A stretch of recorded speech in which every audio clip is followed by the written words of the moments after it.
Welcome to Grandma Magic, a podcast from the Grandmother Collective. We are a nonprofit organization that supports and advocates for a world where a grandmother's power is seen, cultivated, and activated for positive change. The Grandma Magic podcast is an opportunity to learn more about the unique roles that grandmothers, aunties, and other older women around the world play in advancing positive social development by talking to and learning from grandmother changemakers. We hope this series inspires you, brings you joy, and helps you recognize the enduring magic and wisdom that comes from grandmothers everywhere. My name is Lindsay Farrell, and I'm your host. Today, we'll be speaking with Dr. Kathleen Walls. Dr. Walls is a powerhouse in leadership development, communication, and personal transformation. As the founder of Greatest Counseling and Consulting in Philadelphia, she has spent more than 20 years guiding individuals and organizations toward unlocking their fullest potential.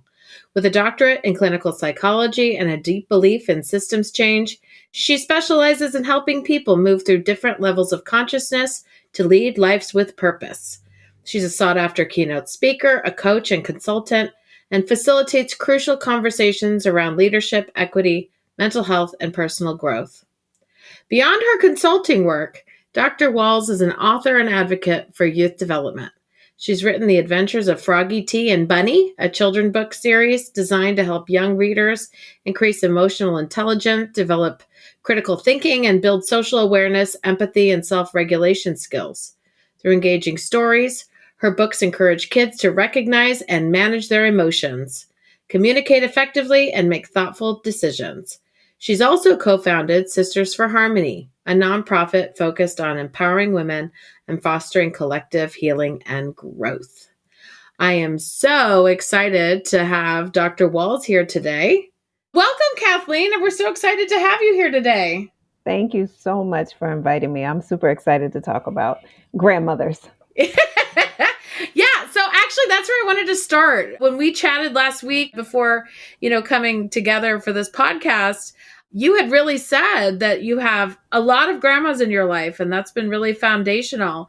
Do you have a favorite grandma? Do you want to talk about the role that grandmothers have played? Yes, definitely. Thank you for asking. I know one of the things that I shared with you was that by the time I was between the ages of 5 and 7, that I had come home and told my parents I knew what I wanted to be when I grew up, and that was to be a grandmother. And when they asked me why, I said, one, because they love you, and when they get tired of you, they get to drop you off. And two, because they have the best purses. There's always a piece of gum, a peppermint, and a butterscotch. So what more could you want out of life? And when my mother told me, well, you have to be a mother first, I said, I don't want to be one of those. I just want to be a grandmother. And so she said, that's not how it works. I said, don't worry, I'll figure it out. So I kind of spent my life with that in the back of my head. And then I met my husband, who had a son by his first wife, and he's, now in his 30s, and he just had 2 children. So here I get to be a grandmother, and I don't have any birth children. So I'm like, yes, I get to be a grandmother first. You showed them. Sure did. You were going to be a grandma when you grew up. Come on. Without having to go through all that other stuff. That's right. Forget all that. And I love them. I love them. And they live in California, so I get to visit, and then I get to come home. So we get to FaceTime due to technology. But to your question about grandmothers, I mean, my mother's mother, and I called her grandma, she was just my favorite person. Like, that was who I loved to spend my time with. And so we're talking back in the 70s and 80s. So I could sit in the front seat right next to her, and we on could the have, bench seats. Yes. Yeah. That didn't have the thing wagon in the middle. It did not. So, it was perfect. And it was she and I used to have a trundle bed. And I don't know if you know what a trundle bed is. So for those who are listening, it's that bed. It tucks away underneath the main bed, and then you can pull it out and lift it up. And so whenever she would come over, we pulled the trundle out, and she would join me, and it would just be absolutely wonderful. And she'd try to get up and leave before I would wake up, and I'd be there with one eye open, like, where you think you're going? I see you. I love spending time with her so much that when she would leave, I would have tantrums. I just just missed her if she would try to go. And my parents, sometimes it would be so bad, they would actually put me in the car to drive. She lived in West Philadelphia and we lived in Germantown. And so they would put me in the car to take me to her. And I would have worn myself out from crying that I would fall asleep in the car, but it was just like they knew they had to quote unquote start the process. And then they would take me back home and put me in the bed and I'd wake up fine. But that's how much I just loved spending time with her. My father's mother was very different in her demeanor and the way that she carried herself. So we didn't have that same type of closeness. And she was Nana because she had said that she was too young to be a grandmother, even though she was well into her 50s and almost 60s when we came bebopping along. But she was just very different. She was very stylish, and my grandfather was the town doctor. So she had a certain level of status and clout. But my mother's mother, who was the grandmom, she was the it doesn't matter if you got crayons, markers, come over here, hug me, sit on me, love me. So it was just very different dynamic. And then we had other elderly women in our lives who played those grandmother roles. And Mrs. Janneret was one of those. I feel like I'm giving libations and calling out my elders. And Mrs. Janneret was one that we would go spend time with, and we'd sit and she would tell stories, but also she would listen to our stories, myself and my siblings. She was one. And then, even as a young woman, I remember a person I was dating, his grandmother instantly became my grandmother. And she lived to be 101. And even though she suffered from Alzheimer's, she always knew my voice. And they would be amazed even when she was having a lot of difficulty. I would call on the phone or I'd go visit and she'd be like, Kathy? And I'd be like, yes, ma'am, it's me. She's the one. When I say ma'am to anybody, it's because of her. So they lived in the South, and that was a Southern thing that you would use the ma'am. And so because I would do it with her all the time, it's still in me. And that's over 20, 30 years ago. Wow. Yeah. Beautiful. I mean, not everybody's so lucky to have that many older women Yeah. that have touched their lives. And I What do you? still do. I still have Mhm. some. They're 88, they're 94, 93, 94. I had another one that lived to be 100. Another, she was known as Nana. She was another girlfriend's grandmother, and she took me right on. And then I have another elder. She just turned 94 in January.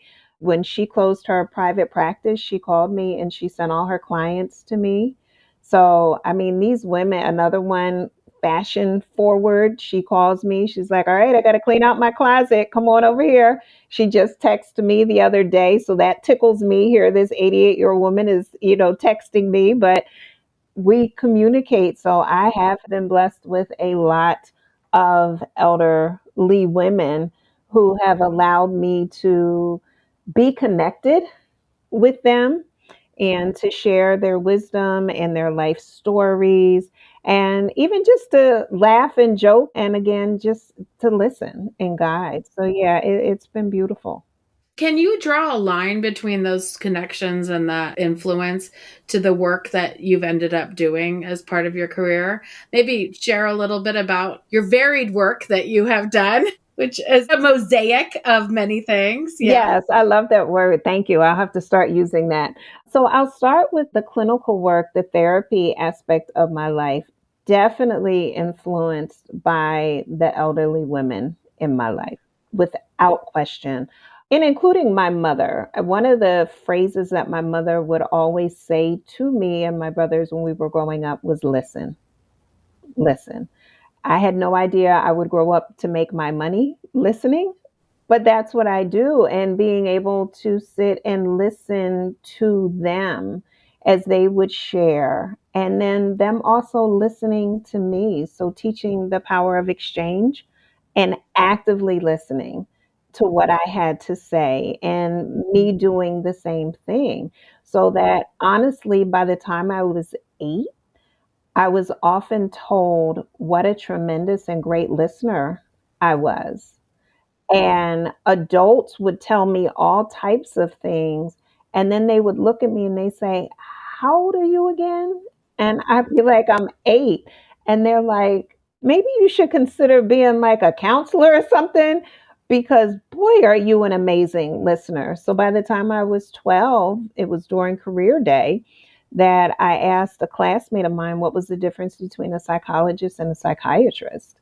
And basically, it was medical school, and one gave prescriptions and the other one didn't. And I was like, but I get to talk to people and I get to listen to them and I get to help them. And they were like, yeah. And I was like, I'm sold. I'll be a psychologist. And it locked in every cell of my being, locked into it. Mm, Wow. yeah. And you never strayed? Mm-mm. I thought about like, so undergrad, I did acquire my undergrad degrees in early childhood and elementary education, but that's Oh, well, because that makes sense when we start talking about the books and things that you're working on. and that had to happen because remember, with an undergrad in psychology, you can do research, but you can't actually do the therapy work. So I had to find something that was going to bring in income until I was able to go back and get my master's and my doctorate because I had to wait 3 to 5 years before I could apply because they wanted life experience. They didn't just want you to roll over. So there was that piece definitely made an impact in my life without question. And then, like I said, when I opened up my private practice in 2005, Dr. Lucille Ijoy, who is now 94, she called me, and I don't even know how she knew me, honestly. She called me and she let me know that she was closing her practice and that she would start to refer people to me. And that was the beginning of my practice. And now I'm 20 years in. These women, these little magical grandmas. You know, at the Grandmother Collective, one of the things that we have really been trying to emphasize is the uniqueness of the ways in which grandmothers lead. And you actually do leadership development and you've, started some work around supporting women and building out women's networks. And the uniqueness of that leadership, things like compassion and empathy and active listening. And I think there's a sort of a lack of a power dynamic or a lack of needing, I mean, there's authority, but there's something. There I wasn't the wonder, hierarchy, like yeah. there was definitely not that children are seen and not heard. There was none of that. There wasn't separation, like adults are in this room, children are in that room. Every space we went into, we were welcomed in that space. We were given a literal seat at the table. You were expected to join. You were expected to use your voice, use your words, share your thoughts. And every single space that my parents had us in, regardless of age and or gender. Yeah. So that provided, I think, probably a really solid foundation for you, it sounds like. Definitely. Okay. So I've been asking this question a lot. What are you hoping that you can pass down to the next generation? What are you going to give these grandkids of yours? How do you become the grandmother now? Because they're young, right? They're relatively young. You got babies. You're dealing with babies. One will be 2, Zaire will be 2 on April 12th, and Lyric will be 1 on August 25th. So So, you've got time to make sure you're setting them up to have oh these yeah, stories of you, oh right? yeah. So what are the traditions, values, things that you're hoping that you give them?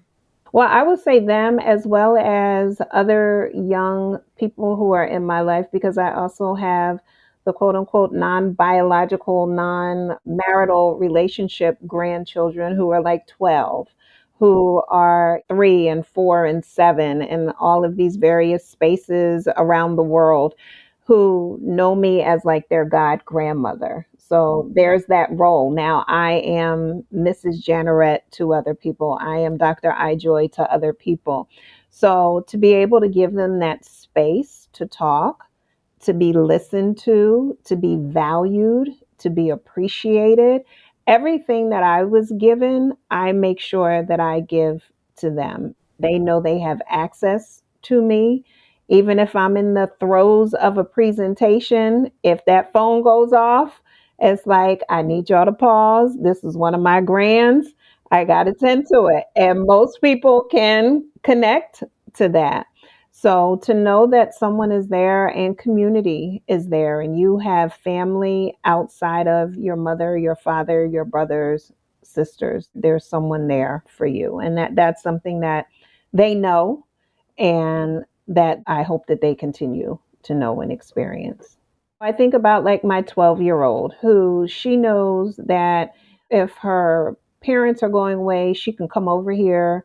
She does not ever have to stay home alone. She can come spend time. She knows it's an emotionally and physically safe space. I want them to know that as well. We can talk about how their parents get on their nerves, but we can also talk about how you need to be accountable and responsible. We can talk about all of these things, and it's not threatening or intimidating or embarrassing. And you need that outlet. Sometimes you can't talk to your parents the same way you can talk to that extended loved one. No, there's like this research about skip generation, that the relationship between a grandkid and a grandmother or a grandfather and a grandchild, or these kind of adoptive families that in anthropology we call them fictive kin. People that you sort of like tie a line to them, can call them your grandmother, but they're no direct line, fictive kin. That seems to be pretty human, that what you're dealing with your parent is authority and not necessarily obedience, but that there's so responsible for you and you're not responsible in the same way. So you get to be this more open human being. That safe space is really special. And one of our other grandmas has been talking a lot about unlearning. When she's out there trying to make change in the world, that she's also having to unlearn some of the sort of cultural norms in order to expand herself to be as present and as alive as she can be.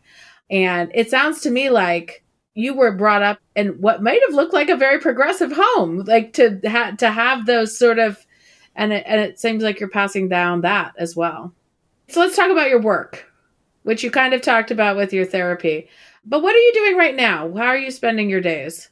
So, in a variety of ways. So, first and foremost, as a caretaker for my elderly mother who unfortunately had several strokes. And so she has some challenges sometimes with short term memory as well as with mobility. So she needs 24/7 care. So I spend a lot of time there managing that.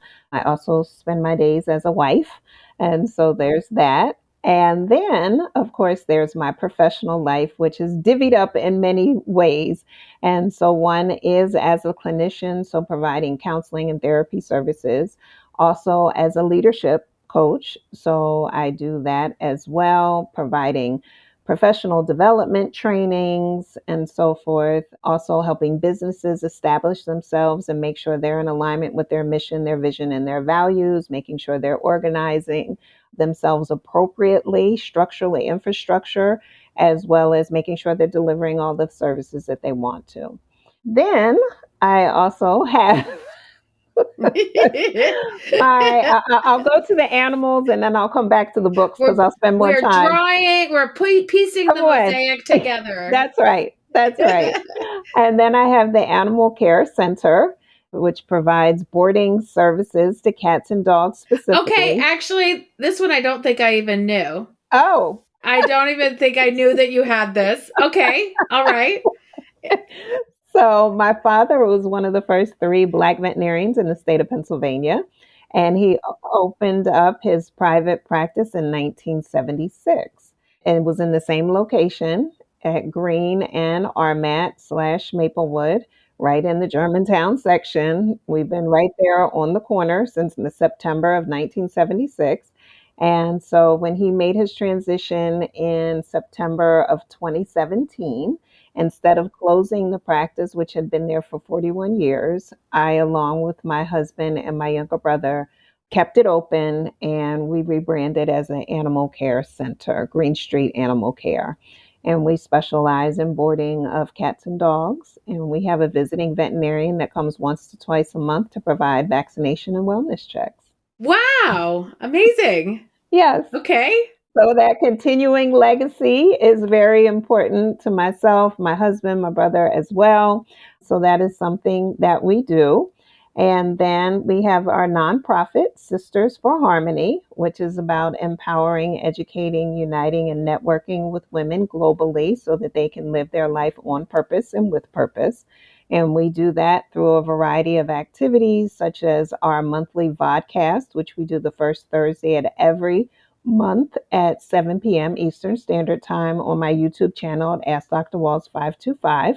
And then we also do activities or seminars where, for instance, like on March 15th, we'll be doing From Trauma to Drama to Healing wellness symposiums to make sure that people are learning and practicing these wellness techniques and unpacking their hurt so that we can move into a healing state. I'm a firm believer that as I heal, you heal.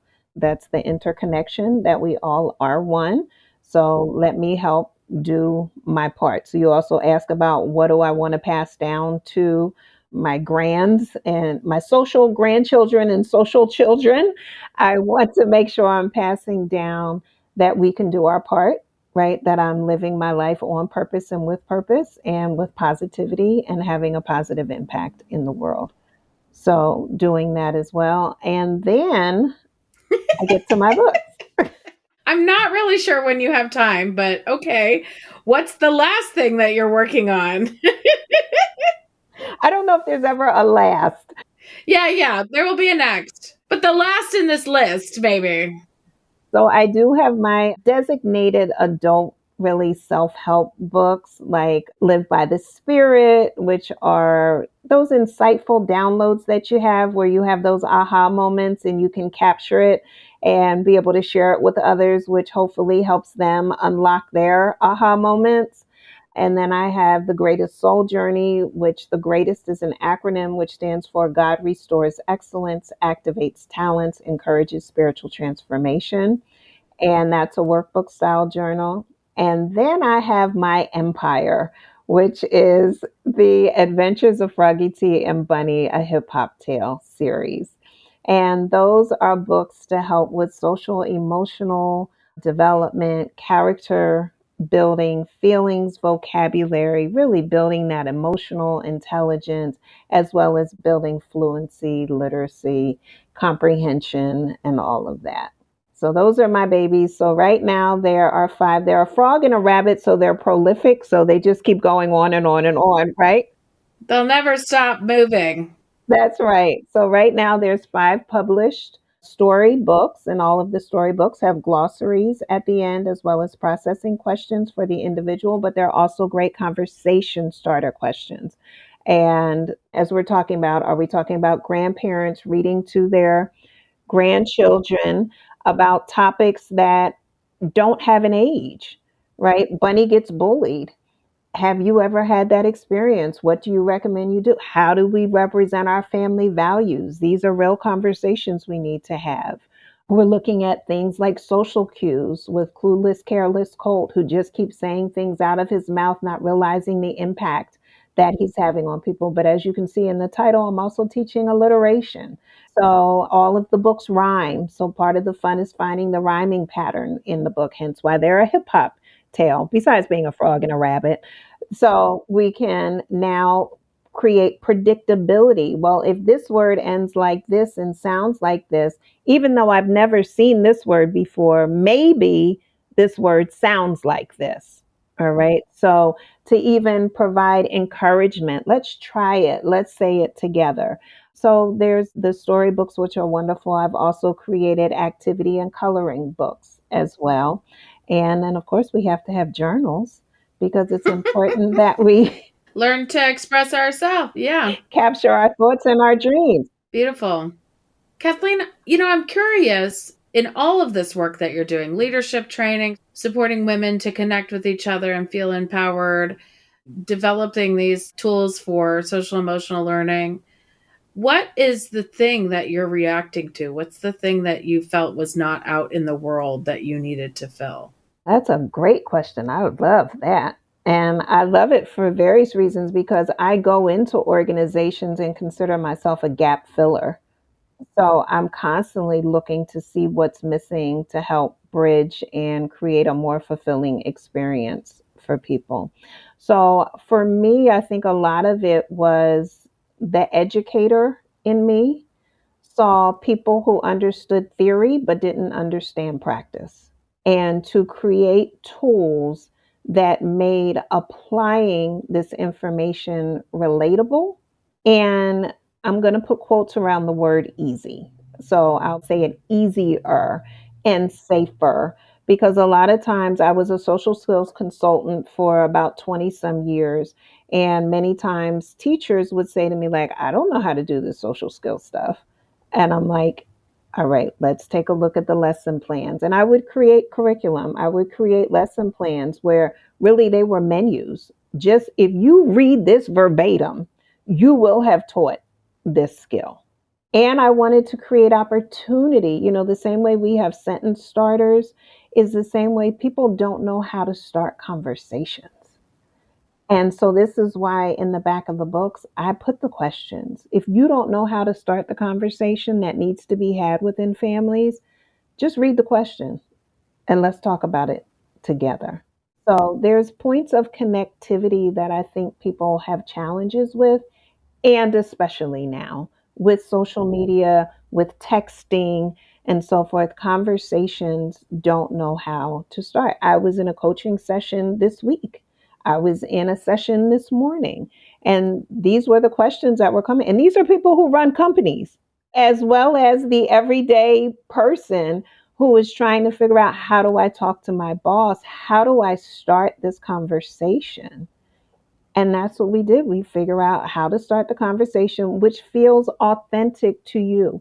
Because I don't want you parroting what I say, because that's not your voice and your words. I need you to connect with your words and your way. And then let's get it together so that it's comfortable. So I actually just got a text right before, I haven't had a chance to read it, with an update on how a conversation went that we role played earlier. So these are even like grown adults that did not get the roots or foundations to connect. One of the things that I often say is that they're called soft skills, but they are the hardest skills. And so the Adventures of Froggy, T, and Bunny are teaching those soft, hard skills. And whenever adults read the stories, they say, did you write this for me or did you write this for my kid?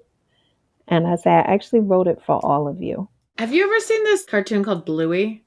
I've heard about Bluey. Oh, you gotta watch Bluey. I do. It is for adults, I swear. Okay. It is very much like teaching a parent how to be patient. Yeah. Because the parents in that, they're dogs, of course, incredibly good at validating those kids, letting them be silly, letting them be kids. It's sort of like you kind of feel bad about your parenting by watching it, but it's really smart. It's cool to have a thing that a kid likes to watch that the parents are also learning from, like that very much. So I don't even think we mentioned that you have a YouTube channel where people can watch the videos. So I did watch some of your videos and enjoyed them. But people should know that you're also being seen in other countries, that this is being shown on TV in South Africa. In South Africa, yes, Stronger Together. So it's STRONGA, the number 2 GEDA. Stronger Together, and it's on Wise Up TV, and you can get it through Facebook. So I definitely hope people will go and follow. We have some people in South Africa. I don't know if they're listening to my podcast, but we'll push it out and see. Thank you. Appreciate it. South Africa is one of the most unequal societies in the world, and, has been through so much recovery and navigating so much change. I can see that this would be a popular and necessary thing for them. Just like our country, which has, a couple of years ago, the Surgeon General declared an epidemic of loneliness. We've really stopped being in spaces together in meaningful ways. That connection is critical. It really is. I got a video this past week from a 3-year-old in London who has basically memorized the whole first book, The Reunion. And when I tell you, it is super cute to hear a little 3-year-old with an English accent reciting. It was something that I never even imagined. I was just blown away. And she had a whole bunny costume. So she was celebrating the adventures of Froggy T and Bunny for, I think it was like World Book Day or World Author Day or something. And so her mother had made her the whole costume, tail and everything. Oh And my. And you're the world author. and I am the author. I still haven't processed it all. Yes. That's so amazing. Oh my gosh. Okay, so I used to ask this question when I interviewed people to hire them. It's just so silly. But working in social impact and trying to make change in the world, you want to kind of understand where people come from. So I'm super curious what it was that made you realize that you could be the one that makes change. Did you have an aha moment? Was it a slow burn? I mean, you've taken on a lot of things, and some of them I'm sure are very hard and difficult. I'm not going to say that they are. I will say that they take the time that they take. And I'm not even going to use the word challenging. I will just say that they are tasks and they just have to be managed accordingly. And some take more time than others. And I have a fabulous relationship with time. I do love time, so I'm very clear, and I have an honest relationship with time. And that's something that I teach because a lot of people don't have an honest relationship with time, which is why they don't get things done. But beyond that, I would say it came very early on. For those who are from the Philadelphia area, I went to Norwood Fontbonne Academy up on Germantown Avenue. And so at the age of 3, my sister Pat called my parents in for a teacher conference and said, "We have a problem. Number one, Kathleen is bossy." And no, At age 3, at age 3. that I And would be thrilled. and why she said I was bossy was because she said that the children, the students, didn't know if she was the teacher or if I was the teacher. You were just this little leader. And that's what my mother said. And my mother said, "So you're telling me Kathleen has great leadership ability?" So I say I came out a leader, I came out a teacher, right? So is it surprising that I became a teacher professionally and a leadership coach? Of course not. It was ingrained in me, it's in my DNA. So by the time I was 5, and Norwood Fontbonne Academy is a Catholic school by the Sisters of St. Joseph, who are very much into women in education. So it was great alignment for me. As I mentioned, my father was a veterinarian, my grandfather was an MD, my great grandfather, they all went to Lincoln University. So we have been college educated since the 1800s. So education is key for us. And by the time I was 5 and had heard stories of Jesus, and I saw the impact and I heard the impact that he had in the world, and the concrete brain in me said, well, if he can do it, I can do it too. And that goes back to, there used to be a commercial growing up was like, anything a boy can do, a girl can do better type thing. Anything you can do, You I got can it. do better. Yeah, I remember that. Oh, wow. I mean, it's so wonderful like that you've had this supportive upbringing. Where were the most challenging things? And let me say this, and then I'll go to that question. There's also a scripture, I don't know what it is, but there's something where Jesus says, all that I have done and you're going to do more, basically. Like you can do everything that I can do and then some. And so that took hold, right? All of these things are seeds. And it just became a matter of nurturing other people, nurturing it, and self nurturing. So it was like, okay, if this is what you say, and I know you fed, according to the stories, right? I know it says you fed 5,000. And I know you said you did this. And so then therefore I can do 5 or 10,000 because you said I can. So this is that self-fulfilling prophecy. This is why we have to be careful what we speak over people. So when you ask me, like, what do I say to these children, be it my grandchildren, my social grandchildren, I know that power and the impact of word on me.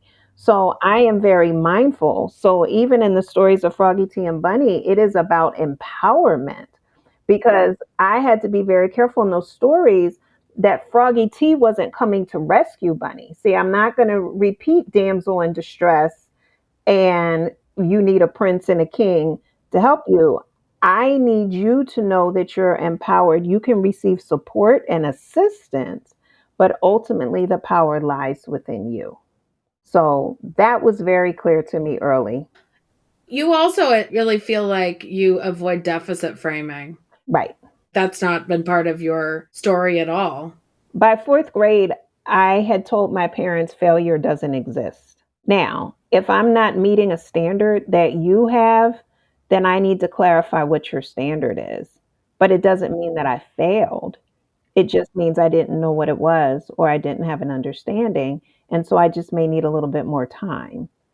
And so I told my parents they didn't need to worry about my report card anymore. I had it. And they told me, that's kind, but we're still responsible for you and your report. What? So, like, if you got a bad grade, that they didn't need to worry about it because Good you were or still bad. learning? I was Okay. good or bad. And I wasn't being shysty. It was just, I need more time to understand and I need a better framework to make it clear to me so I can meet the person's standard, whatever teacher it was and the expectation, and we can move forward. That is so healthy. I don't think I figured that out till college. That is so healthy. It's such a healthy way of approaching things.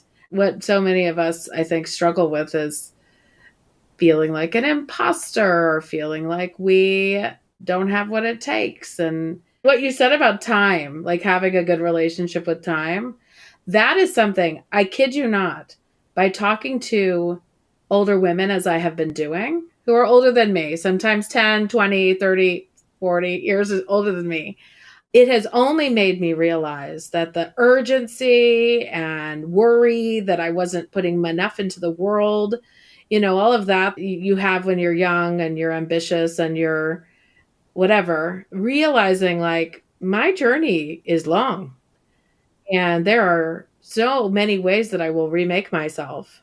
But that did not come in fourth grade. How lucky for you. What I love is that you're like, well, I learned these things and now it's so important for me now to make sure that others can learn them too.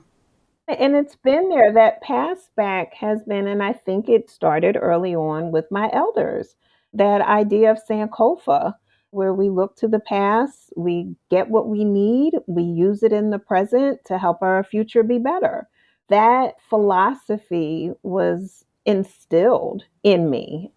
And you were like rooted and secure. Like they provided that for you in a way that made you capable of possibly being able to take on challenges and new risks and take yourself through a PhD and all of it. Yeah. I've done that too. And I know like, yeah, it's not a walk in the park. It's not. And that's like I tell people, but I also know it was what I was supposed to do. And in this particular field, I think had it been, let's say, biochemistry, we might be having a very different conversation. That wasn't for me, but this is for me. Yeah. My epiphany on like what I wanted to spend that period of time studying, that came in maybe my sophomore year of college. I finally went, oh my gosh, I could spend my life asking these questions and participating in this kind of thing and learning about understanding the diversity of the human experience. I didn't even know that existed. I definitely didn't have like the exposure to opportunities and what was out in the world as early as maybe we should be exposing children. As you talked about the earlier, I remember sitting in a development class, and I think it was during my master's. Yes, it was during my master's, and learning about people over 65 and how older populations experience depression and they spend time thinking about things that they didn't do. And I was like, well, if we know this from the research, then wouldn't it be important to have children, teenagers start making goals, right? SMART goals, so that they know what they're working on. So instead of at the end of life, you're thinking about what you didn't do, at the end of life, you're sharing stories about what you did do. That's an interesting way of thinking about things.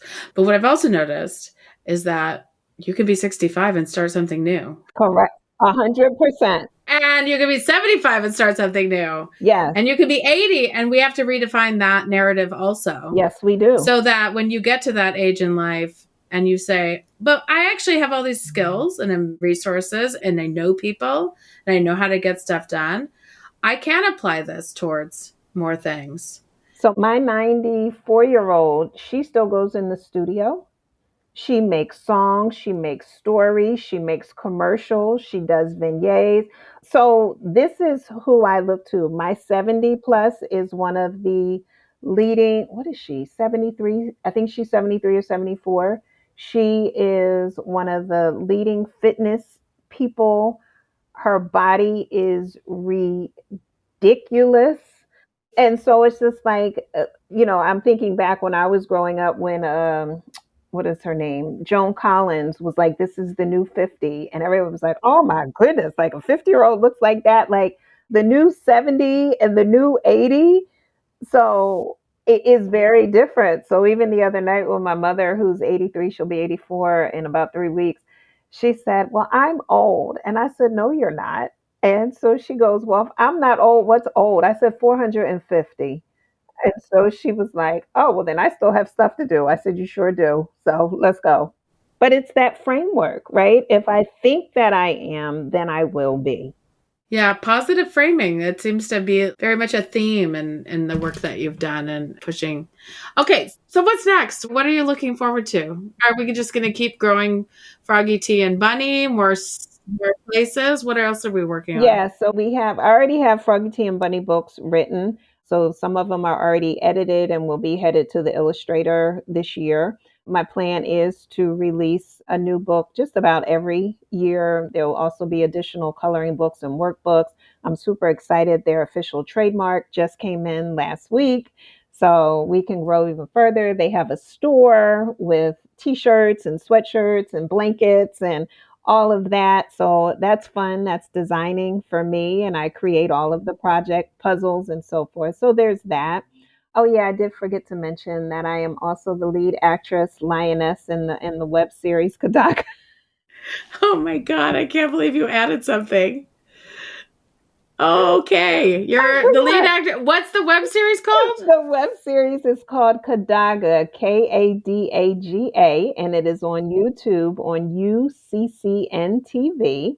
And it is a drama that is written, it's fictional, and it is about a group of women warriors of color from African descent who are helping to eliminate human trafficking in all of its forms. Oh my goodness. Okay, so you're going to send me a link for all of these things, and we'll make sure we put them in the show notes.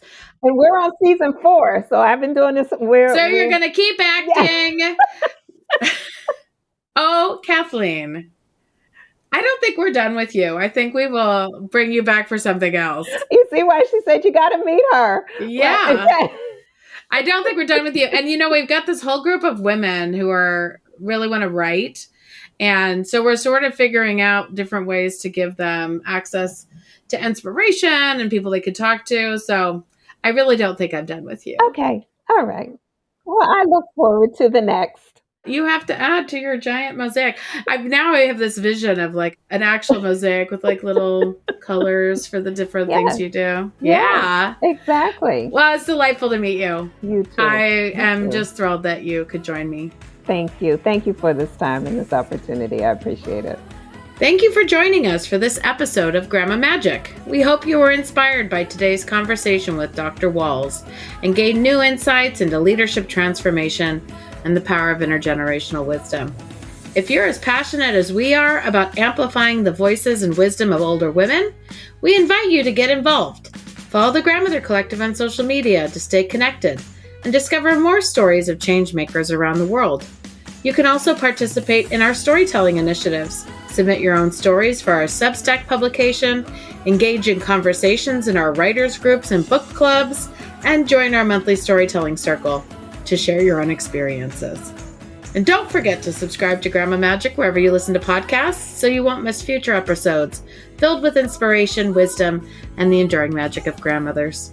Thank you for listening, and we'll see you next time.